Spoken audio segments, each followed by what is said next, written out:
paysages magnifiques, un climat idyllique, une nature exceptionnelle, une terre de culture et une riche histoire, autant de traits qui définissent le Sénégal. Néanmoins, au verso de cette carte postale de rêve, le Sénégal, ancienne colonie française qui compte aujourd'hui 13 millions d'habitants, est l'un des pays les plus pauvres du monde. En effet, plus de 30% des Sénégalais vivent avec moins de 2 euros par jour, de nombreux enfants sont malnutris et ne sont pas scolarisés. Afin de lutter contre ces problèmes majeurs, de nombreux plans d'action et de nombreuses associations ont vu le jour. Parmi celles-ci, l'organisation Partage Sénégal participe à cette lutte en apportant, grâce aux dons récoltés, une aide matérielle et financière aux enfants les plus démunis de la région de Kolda en Casamance, au sud du Sénégal.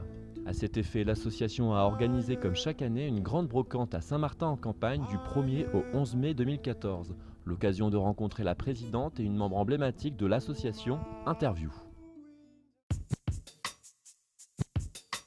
Ça a été l'explication du prêtre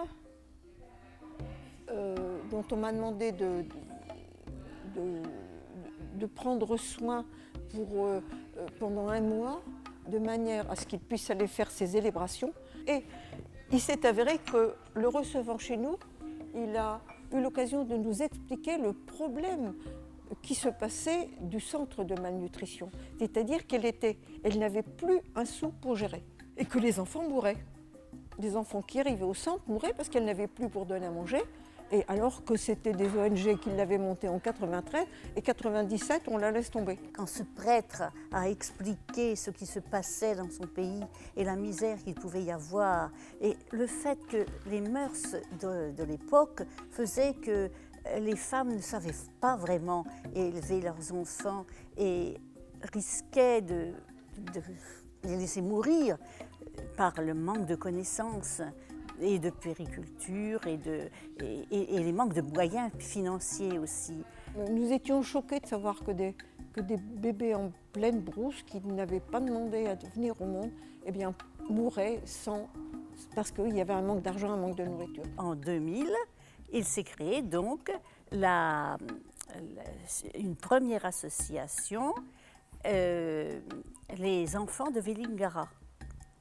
Et donc, dans la commune de Vélingara, on avait appris qu'un groupe de religieuses essayait justement d'éduquer ces mères, de les aider à s'occuper de leurs enfants et de sauver les enfants qui leur arrivaient en très très mauvais état physique. Mais elles manquaient tout à fait de moyens. Et c'est pour ça qu'elles ont eu l'idée de faire ces ventes. Nous avons un bureau de 6 personnes. Ensuite, nous avons à côté une vingtaine de personnes qui viennent selon leur disponibilité. Ce n'est pas à chaque brocante, mais on peut compter sur une vingtaine de bénévoles qui sont là et qui donnent de leur temps et de leur passion et de leur amour, parce que pour être présent, il faut avoir beaucoup de cœur pour venir travailler pour les enfants. Nous envoyons cet argent qui sert non seulement pour les questions matérielles, mais aussi pour l'école Saint-Joseph qui reçoit des enfants dont les parents ont les moyens de payer la scolarité, mais parmi les adhérents de l'association, nous avons, j'ai moi une petite Pauline Manga, qui est ma filleule de cœur, que je ne connais pas. J'ai sa photo tous les ans, bien sûr. On m'envoie la photo de Pauline et elle va à l'école parce que je finance sa scolarité. La brocante qui est organisée à Saint-Martin, elle se passe tous les ans à peu près à la même période. Et nous y avons tout ce qu'on peut désirer, c'est-à-dire du vêtement adulte au vêtement bébé. Nous avons des livres, nous avons de la vaisselle, des meubles. Nous avons également de l'artisanat que nous ramenons de notre séjour lorsque, en janvier, nous allons au Sénégal. Les produits sénégalais, nous les ramenons à la période de janvier On y ramène des objets de bois, de tissu, et puis on profite aussi de faire également des confitures. Il y a une vente de confitures qui se fait toute l'année. À Saint-Martin-en-Campagne, eh bien, nous sommes très bien reçus. Au moins, le nombre d'années, je ne peux pas vous le dire, mais ça fait, personnellement, ça fait 4 ans que je viens aux grandes ventes qui ont lieu. La recette de ces brocantes nous permettent de pouvoir envoyer par an une certaine somme dont nous avons besoin pour le fonctionnement. Ici, sur Saint-Martin, c'est un accueil extrêmement, comme je disais tout à l'heure, chaleureux. Et une population qui vient et qui marque le geste chaleureusement par l'achat de quelques petits objets. Et nous en sommes ravis.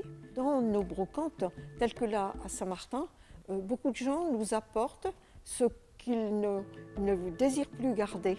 C'est ce qui fait la richesse de notre stock.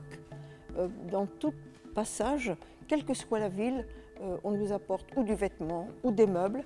Et ça, c'est la réserve de toute l'année pour organiser nos brocantes. Il y a d'autres dates. La prochaine date, elle se passe au chapiteau du Tréport, tout près du phare. La brocante sera ouverte du 20 mai au 30 mai. Nous y serons 10 jours avec d'autres objets que nous avons exposés à Saint-Martin. Je voudrais dire un très grand merci à Monsieur le maire, ainsi que ses adjoints, et que Monsieur Blondel, et que tous les amis que nous avons pu faire sur Saint-Martin, parce que nous avons eu beaucoup d'aide. D'abord, la salle est toujours prêtée gracieusement, longuement, donc c'est un accueil extrêmement chaleureux. Merci à la commune de Saint-Martin-en-Campagne.